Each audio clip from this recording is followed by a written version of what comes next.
Alhamdulillah, Alhamdulillahi wa kafa, wa salamun ala ibadihi allazina istafa amma ba'd. Fa'auzu billahi minash shaitanir rajim. Bismillahir rahmanir rahim. Khuz min amwalihim sadaqa tutahhiruhum wa tuzakkihim biha. Subhana rabbika rabbil izzati amma yasifun. Wa salamun alal mursaleen. Walhamdulillahi rabbil alameen.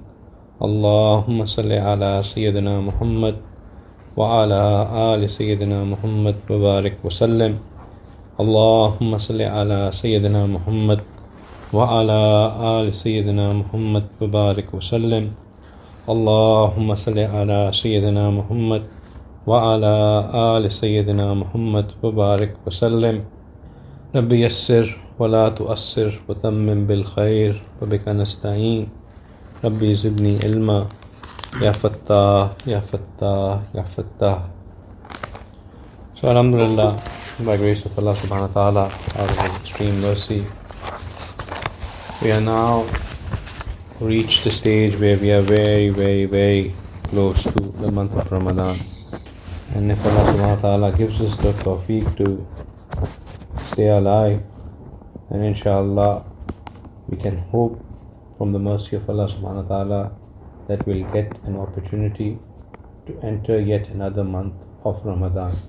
A huge blessing for all of us, a huge source of mercy from Allah subhanahu wa ta'ala for all of us. An opportunity to redeem ourselves, an opportunity to fix all that has been wrong, an opportunity to make amends, an opportunity to get into positive, an opportunity to earn Jannah. That's what Ramadan is, and that's what we should make out of Ramadan. Alhamdulillah, by tawfiq of Allah subhanahu wa ta'ala, over the last,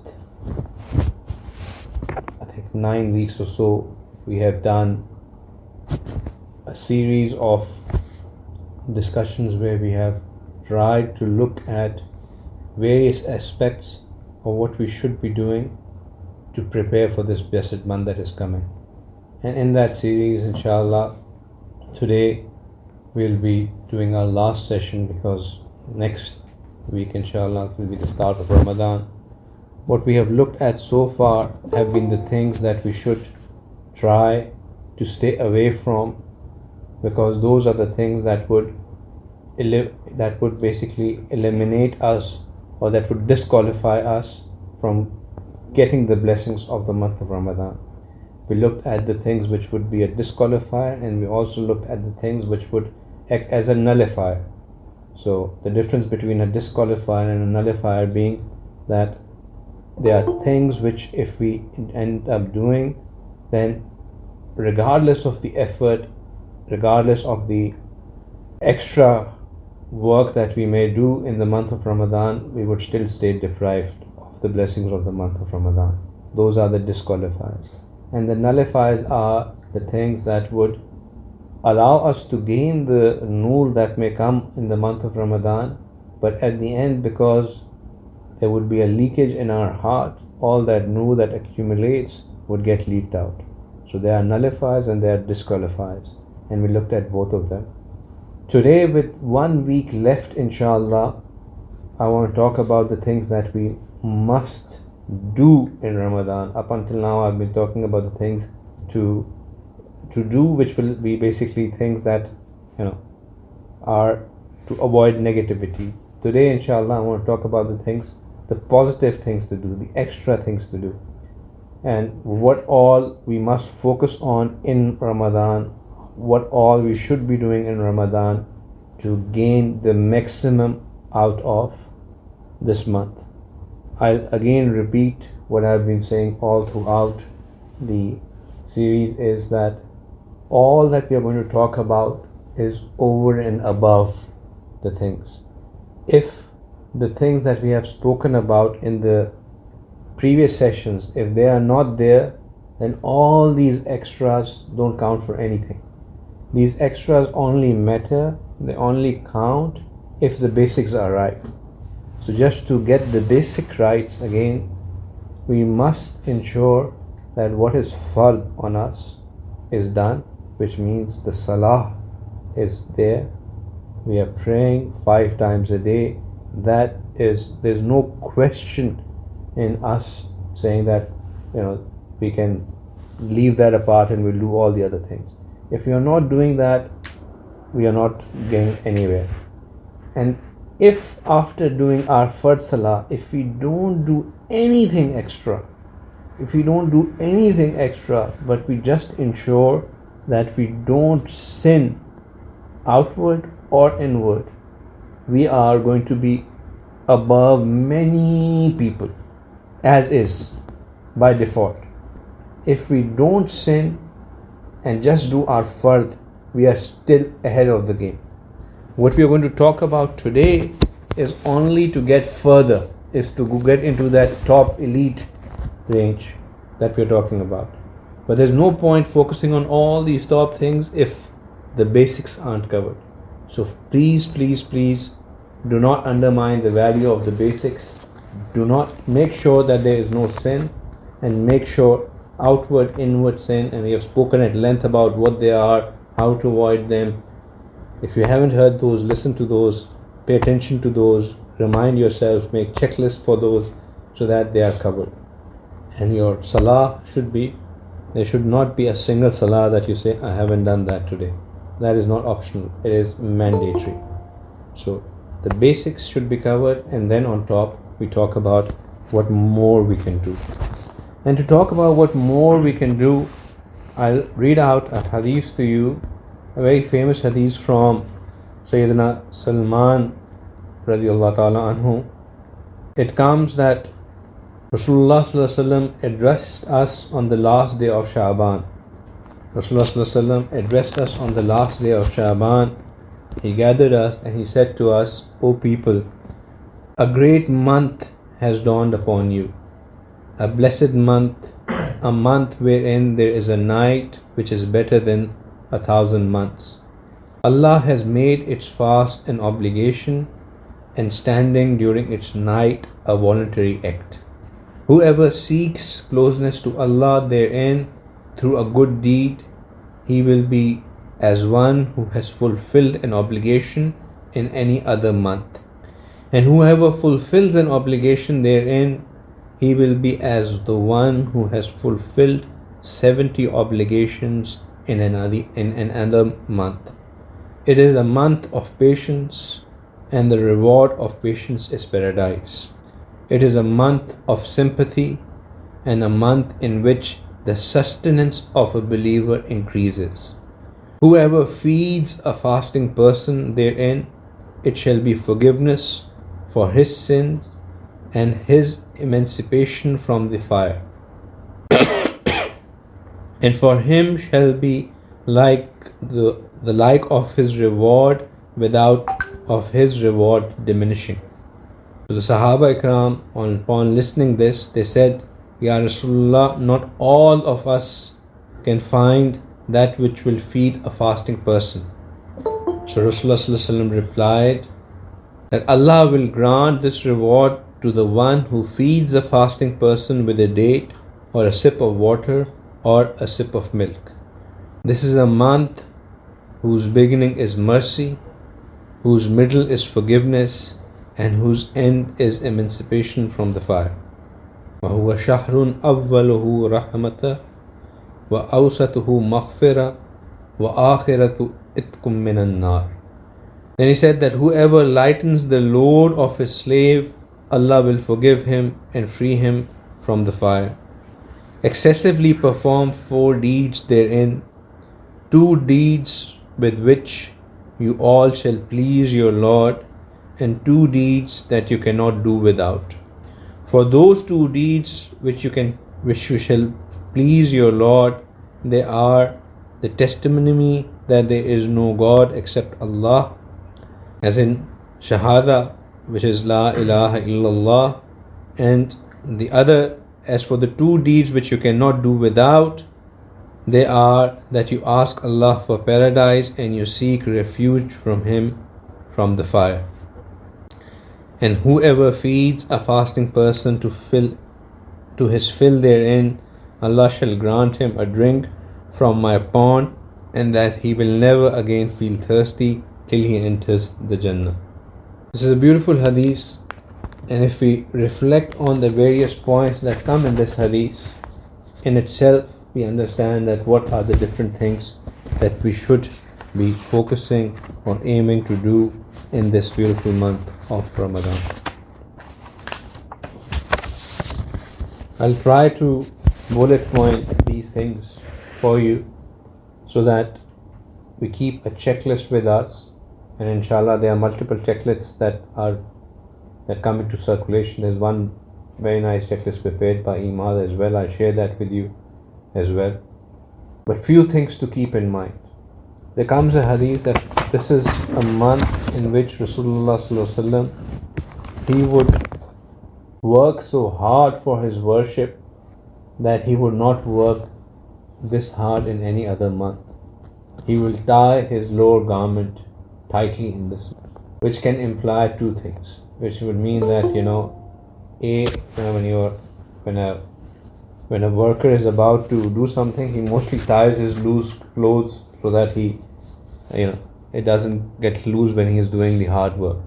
It could also mean that it can be a way of expression that he would not focus on his even physical needs in this month, and he would concentrate solely on the month of in this month on worship and all the acts of worship related to it. This is a month where any extra that we do is for surely rewarded. We just heard in the hadith that the one who does voluntary acts of ibadah, the voluntary acts of ibadah are rewarded with the ajr of a fard, and the one who does the fard acts, he is rewarded minimum 700 times of that. So it is indeed a month where we get extra bonuses for things we do. So what should we be doing? Rasulullah sallallahu alaihi wasallam, in the hadith that I just read, if you again break it down, you will see that there are 3-4 instances where Rasulullah sallallahu alaihi wasallam is emphasizing in different ways and the importance of spending in the path of Allah.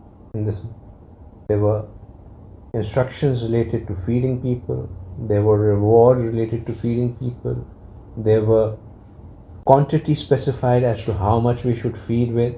So there were different instances in which the importance of spending was highlighted. If we reflect on the actions of Rasulullah sallallahu alaihi wasallam, the sunnah of Rasulullah sallallahu alaihi wasallam, in the month of Ramadan, it comes that Rasulullah sallallahu alaihi wasallam would spend like a wind, like a flowing wind. He would spend openly. Spending in the month of Ramadan carries a lot of reward. Sadaqah, there are two kinds of it. One, sadaqah is what we call zakat, which is an obligatory amount that we have to take out from our wealth if we have certain amount of wealth with us.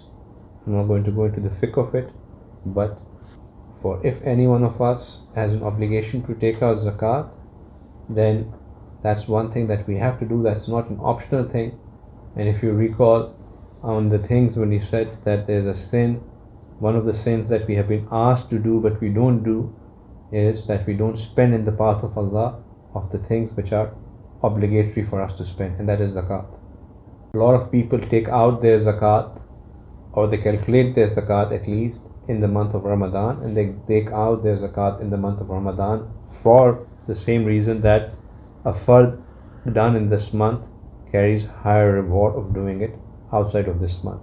But besides zakat, there is also other sadaqat, and these are sadaqat that can be given to anyone, Muslim, non-Muslim, close, near, everyone. These sadaqat can be given, and it should be given. Allah subhanahu wa ta'ala instructed Rasulullah sallallahu alaihi wasallam to take the sadaqat from the people. Khuz min amwalihim sadaqa, that take from them, from the portion of their wealth, some sadaqah. And then he said that there is a reason that you should do that, because tutahhiruhum, so that you clean it, clean them, so that you clean them from the various filth that may have come on because of that wealth coming into their life. And وَتُزَكِّيهِمْ, and not just clean them but purify them, do their tazkiyah. تُزَكِّيهِمْ biha, going back to the wealth that you take from them. Allah subhanahu wa ta'ala is so merciful that He takes the wealth that He has given to us back from us, and when we give it in the path of Allah subhanahu wa ta'ala, that giving acts as a way of purification for us, for our inner selves, as well as for the rest of our wealth as well. And when it purifies the rest of our wealth, it shows by the barakah that comes into our wealth. So spending in the path of in this month carries a lot of reward. Alhamdulillah, the audience that I am addressing, they're all mashallah well-to-do people. So my recommendation to all of you is that at minimum, make arrangement that you are feeding one person every day, either in helping them break their fast or in helping them keep their fast.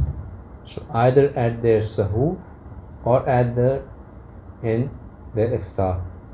Now, someone may ask that, Yusuf, you are being very generous in thinking that we have that much wealth that we can help somebody break their fast every day. So I'll remind you exactly of the same point that Sahaba Ikram raised when Rasulullah informed them of the benefits of helping somebody break their fast. They said that, how can we break somebody's fast? We don't have that much. And Rasulullah said, when I'm asking you to help break somebody's fast, that means that you do it with a glass of milk, with a sip of water, or with one date. And I think everyone in this audience have enough to ensure that a glass of water is placed in front of someone that they can break their fast with, or a date is given to another person that they can help break their fast. Not only do you do that externally, but in your house, encourage your children that they should compete between them or among them that who will help break the fast of the people who are fasting in the house. So they should go around and help pass the date to the person. That from that age it will inculcates in them the quality that yes, we have to help break people's fast.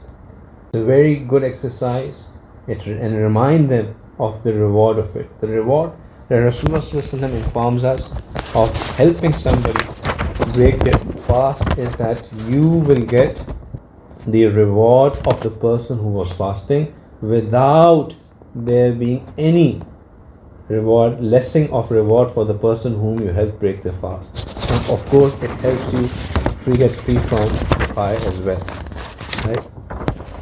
So Allah subhanahu wa ta'ala does three things. Whoever feeds a fasting person, it shall be forgiveness for his sins, his emancipation from the fire, and there shall be no less ajr for the person whom you help break the fast as well. So he will get his ajr for the fast, but you will get the ajr of his fast, forgiveness from the sins, and freedom from the fire.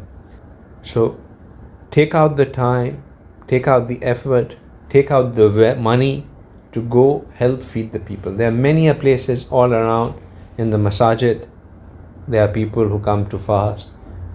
Look around you. If you have security guards in your building, try to arrange fast for them.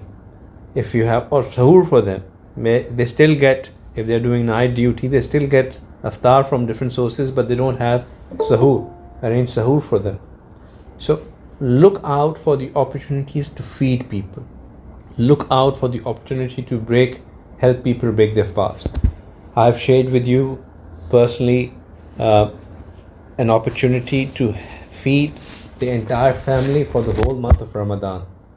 And we have shared a cost for you per package, which is a very reasonable cost. Participate in that. Inshallah, you will get the reward from that as well. So wherever you do get an opportunity, avail it. spend in the path of Allah subhanahu wa ta'ala as much as you can.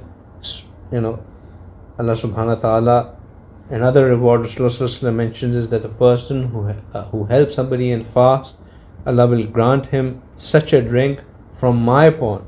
So the promise of getting water from Hawz Kausar, and also that you will not feel thirsty till you enter heaven, which means that in promise to enter the heaven as well, inshallah.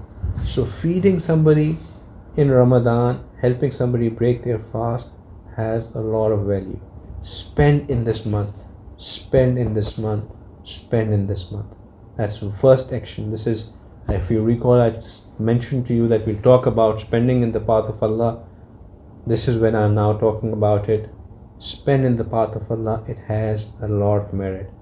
And you don't have to spend millions. Spending in the path of Allah is also giving one date.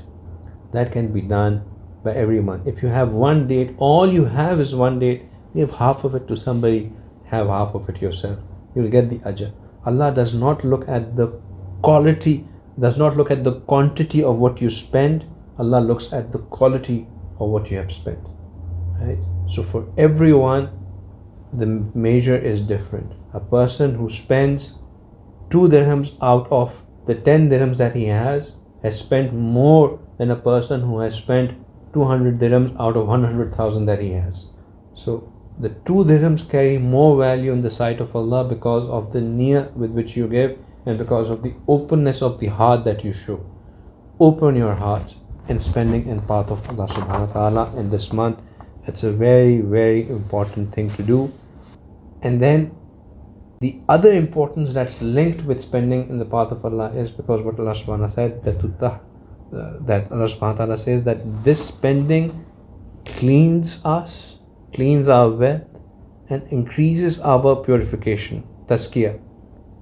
Tazkiyah is what will help us attain the ultimate purpose of Saum, of the month of Ramadan, which is taqwa. Without tazkiyah, taqwa cannot be achieved.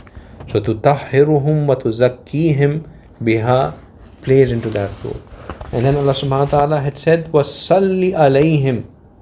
Allah subhanahu wa ta'ala instructed Rasulullah to make dua for them, for those who spend in the path of. So the duas of Rasulullah last for those people who even now spend in the path of Allah subhanahu wa ta'ala. So we become, and if we become eligible for the du'at of Rasulullah that he had made for those who spend in the path of Allah subhanahu wa ta'ala, and also the shafaat of Rasulullah on the day of Qiyamah. Lots of benefit of spending in the path of Allah subhanahu wa ta'ala. The next thing that carries a lot of merit is linking yourself with Quran in this month. Quran and Ramadan have a very special connection with each other, and we must also link ourselves with Quran in this month. Our effort should be to recite as much Quran as possible in this month. This month is there for reciting as much as possible. A lot of people get bogged down that, let me try and understand the Quran in this month. So they start the tafsir and they would read a page of it or 2 pages of it, and maximum end up doing half a juz in the whole month of Ramadan. They're thinking that, I must understand Quran without understanding what's the benefit. The recitation of Quran has benefits in itself.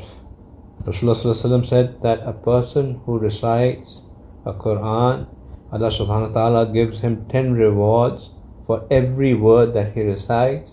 And then he said, by this I mean that when he recites Alif, Lam, Mim, Alif has 10 rewards, Lam has 10 rewards, and Mim has 10 rewards. Now, in this example, the word from Quran that Rasulullah chose is Alif, Lam, Mim, which has no apparent meaning to it. Nobody understands the meaning of it. So that means that if you recite something which you don't understand, you still get the reward for it. So therefore, we must utilize this month to read as much as possible and use the rest of the 11 months to understand Quran.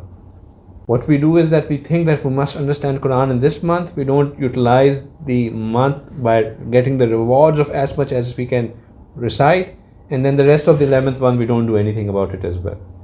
Understand Quran out of Ramadan and recite Quran as much as possible in this month.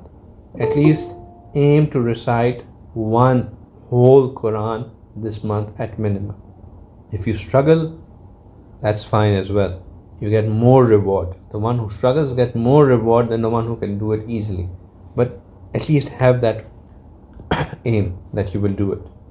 Then it's not just the recitation of Quran. Listening to Quran also has merit for it. So the best opportunity to listen to Quran is in Taraweeh. Look for a place where you can offer 20 rakah of Taraweeh. Go and pray 20 rakah of Taraweeh in that place. Listen, spend time in the Qiyam and recitation of Quran. Try not to miss Taraweeh at all. Make sure that you do 20 rakah of Taraweeh every night at minimum.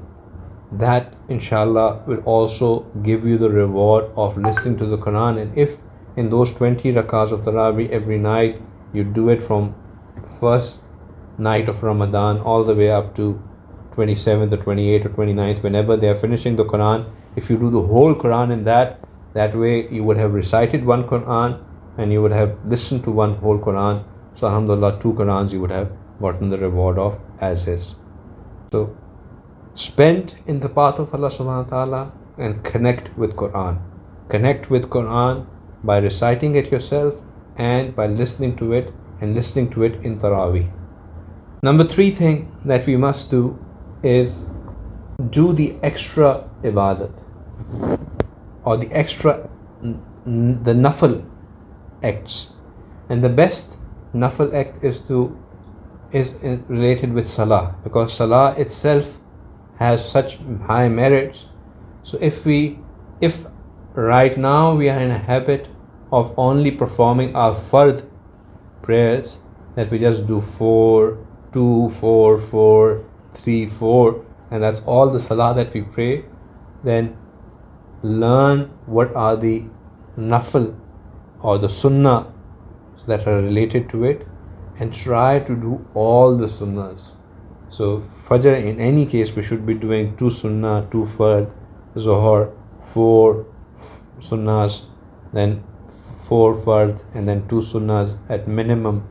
Then Asr 4 and 4, Maghrib if you do 3 fard, 2 sunnahs at minimum, and if you can do then another set of 2, 4, 6. If you do another 6 after that, that was even gives you bigger reward. Then Isha, do your sunnahs as well, before and after, and inshallah that will give you more reward.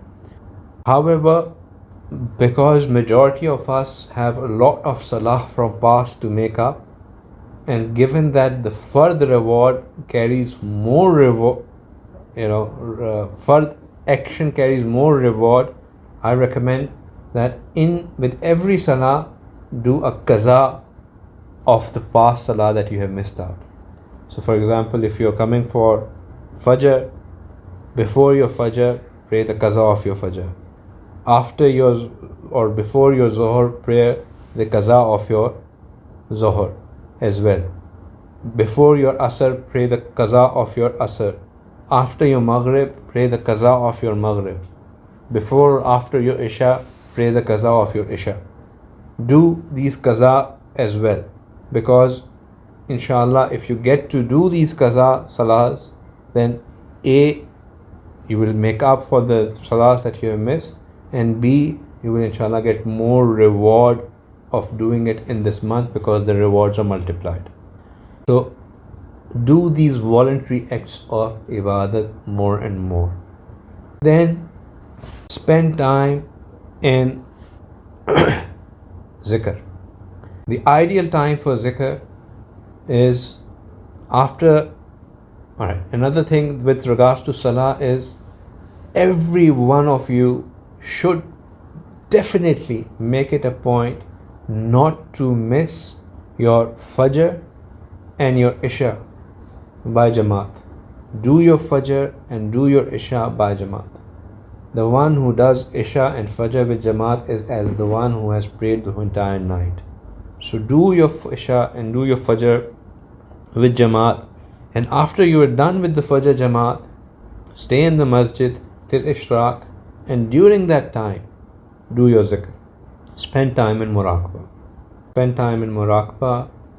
If you haven't learned muraqabah till now, figure out how to do it, learn how to do it, ask me, I'll clarify, but learn how to do muraqabah and do your muraqabah. And if after that or before that you have some time, do your istighfar, do your durood sharif as well. Okay, so zikr is another thing that you should do. How many things have we talked about so far now? We talked about spending in the path of Allah, talked about Quran, we talked about voluntary prayers. In Quran we talked about Taraweeh as well, we talked about voluntary prayers, we talked about doing qazas, we talked about praying by Jamaat, we talked about sitting till Ishraq and doing the Askar, Muraqabah, Astaghfar and your Durood. So 6 things. The 7th thing that you should do is dua. Month of Ramadan, Allah subhanahu wa ta'ala gives us 60 blank checks. They are literally blank checks that are given to you. If I tell you that I'm giving you one blank check and I'm the Shaykh of UAE, you would know that you are hit a lottery, right? Because if I give you a blank check, you would not know what to do with it. But if a Shaykh of UAE is to give you a blank check, it means that you hit a lottery. You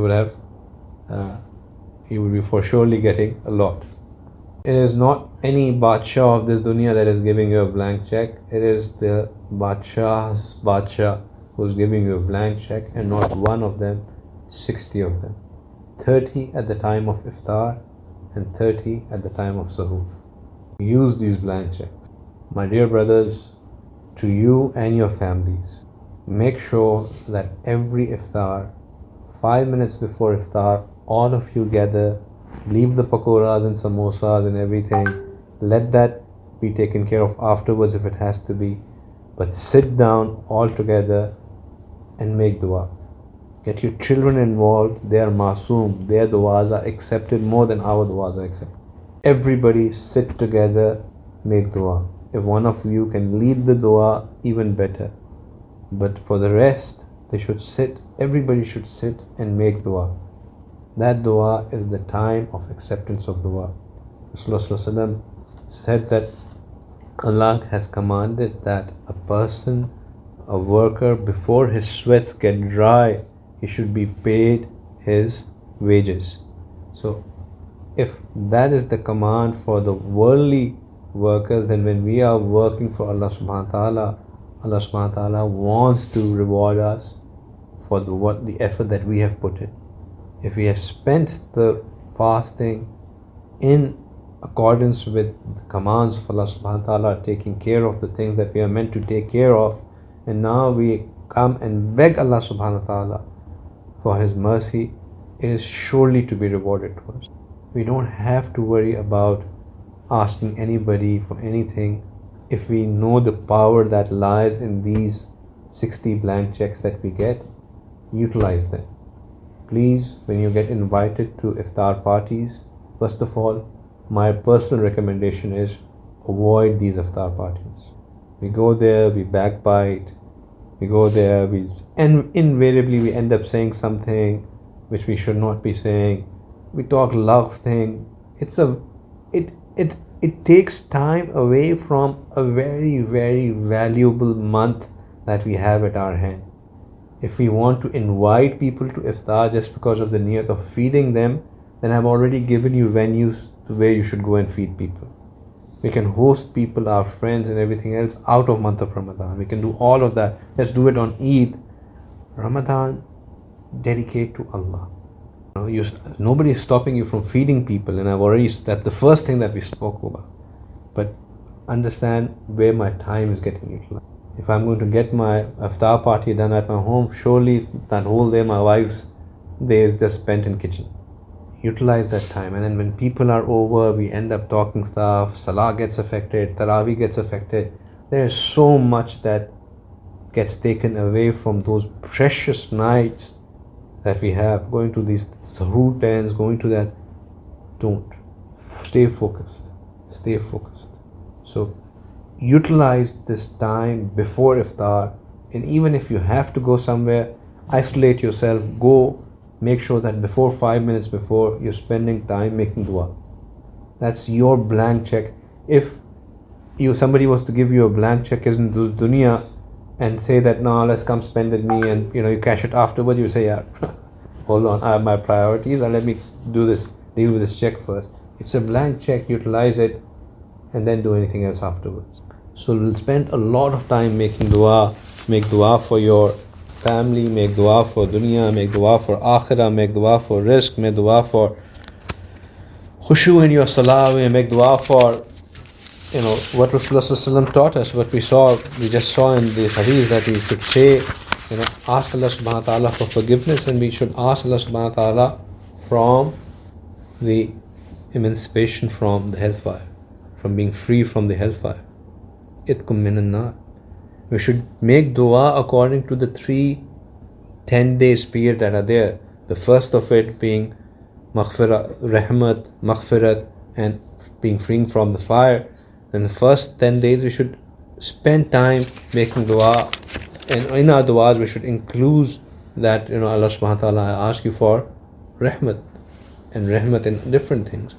And then the next 10 days we should increase in istighfar to Allah subhanahu wa ta'ala, asking for His forgiveness. In the last 10 days, we should act from being free from the hellfire.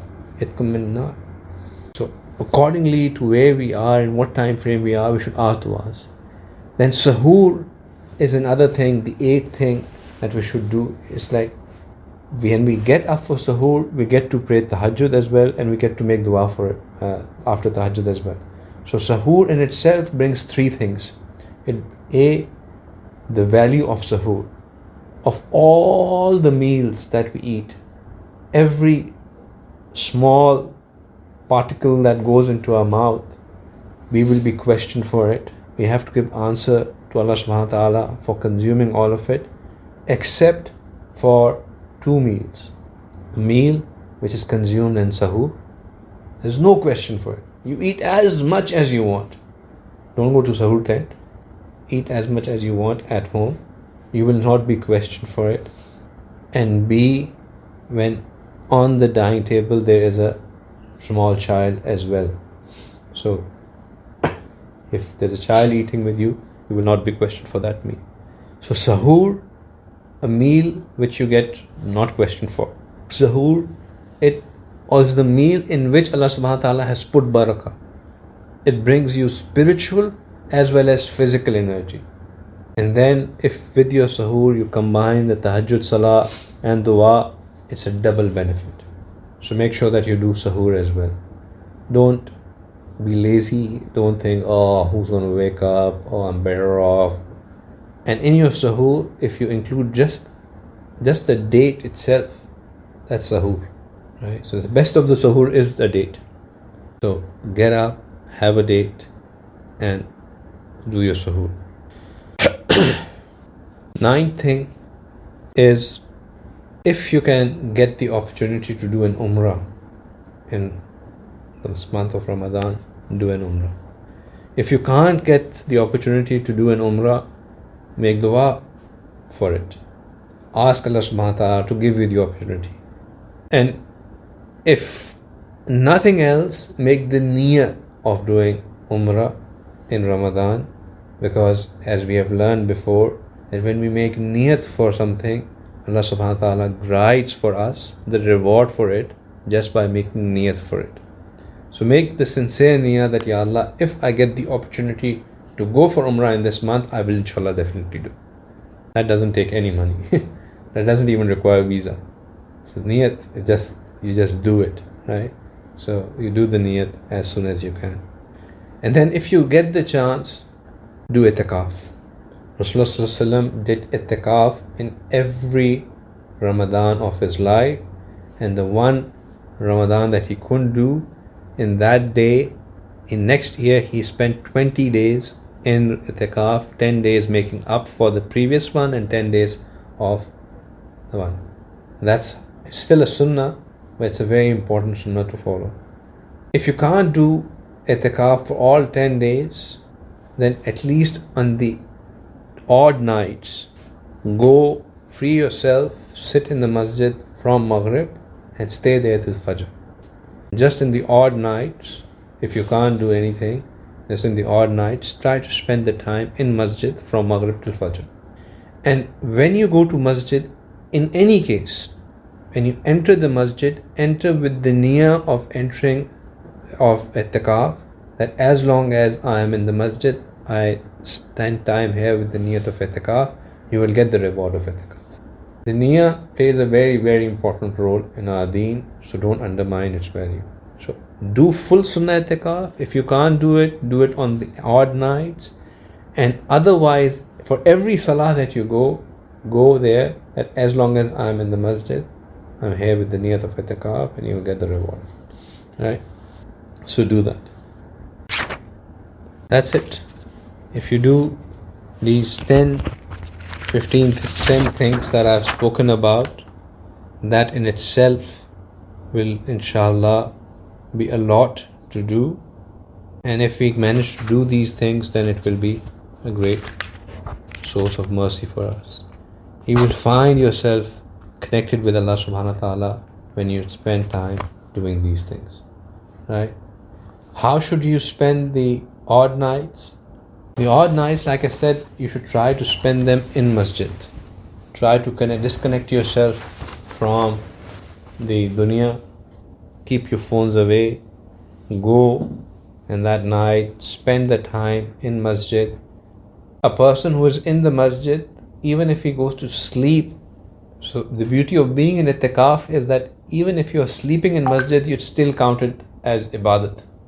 That's the beauty of itikaf. So but when you are on the odd nights, number one thing, as always, is don't sin. Any sin. I mean, I'm not talking about major sins, even the minutest of sin. Just make sure that it's not there. Make sure that you have cleaned your heart, and all those 4 disqualifiers that we have spoken about, they are addressed. Make sure that if you are in the masjid from Maghrib till Fajr, that you give your body some rest sometime as well. Don't burn yourself out. Because what is more important is that you pray fard salah with jamaat. Get up, spend some time with Quran, spend some time with zikr, spend some time with muraqabah, spend a lot of time making dua. Duas are very, very important in this month. Make a lot of time for duas in this month. There was another question that somebody had asked earlier. Is there any preference on where we should help people break their fast? For example, Dubai versus Pakistan, India, Syria. Anywhere that you can easily do so. Anywhere. Help as many people as you can do so. Anywhere that you can do so. There's no preferences. Anyone who is in need, person who is fasting and doesn't have much to break his fast with, is as equal in Dubai as he is in Syria, as he is in India and in Pakistan. So if you help somebody break somebody's fast, that's better. So it's your call, but do that. Opportunities comes your way. My personal thing is that any opportunity that comes, let that opportunity not go by. Use that opportunity with whatever I can, even if it is with 1 dirham. Use that opportunity. If someone comes knocking at your door, think of it as though it is Allah has sent somebody to you to get, so that He can purify you and He can cleanse you. Because that's what the purpose Allah subhanahu wa ta'ala has mentioned in Quran for giving sadaqah. Tahiruhum wa tuzakkiha. Right. Any other questions? After you have done your salah, first salah, you can still do your qazai umri. Right. It's a masjid. Yeah. Yeah. Because it may, at your home it's better because it may give wrong impression to people. For i'tikaf, do we take leave from office? Well, I don't know. I do not know that. Well, look, if you're doing sunnah i'tikaf, you have to take leave from office. Because sunnah i'tikaf requires you to spend from the night of 20th, for Maghrib of 20th, when the 20th starts, all the way up to the sighting of the moon. And in your masjid, you shouldn't be doing worldly stuff. So you can't say that I work from home, I'll work from masjid. It doesn't work like that. So you take off in if you're doing sunnah i'tikaf. But if you're not, then I've given you the alternatives that, do it on the weekend. Go spend the time in masjid, dedicate yourself, enter with that niyyah that I'll just stay in the masjid for that time. Or if nothing else, then on the odd nights from, unless you're doing night shifts, that's a different thing. But otherwise from Maghrib till Fajr, you can, be in the masjid. If you have people who work under you, then one of the things that we read was that, in that hadith, was that the one who eases for the other person, Allah will make ease for him. So just like in the government of UAE and other Muslim countries, they reduce the working hours. We should also reduce the working hours of those who work with us, our household help and all the others, Muslims. The one who is fasting. Absolutely, we can give money to our relatives. In sadaqat, the first preference for sadaqat are always your own household members. So in the nafil sadaqat, and even in the zakat, apart from your blood relatives, like your parents or your wife or your children, you can't give zakat to them, but preference is always to start with those who fall in the category of the zakat deserving people within your own family. So always start from close people and then move out. It's becoming a fiqh session now. Ask me this question out of this session, inshallah, I'll answer. Anybody else for any other thing? Jazakumullah khair. Subhanakallahumma wa bihamdika ashhadu an la ilaha illa anta astaghfiruka wa atubu ilaik wa akhiru da'wana alhamdulillahi rabbil alamin.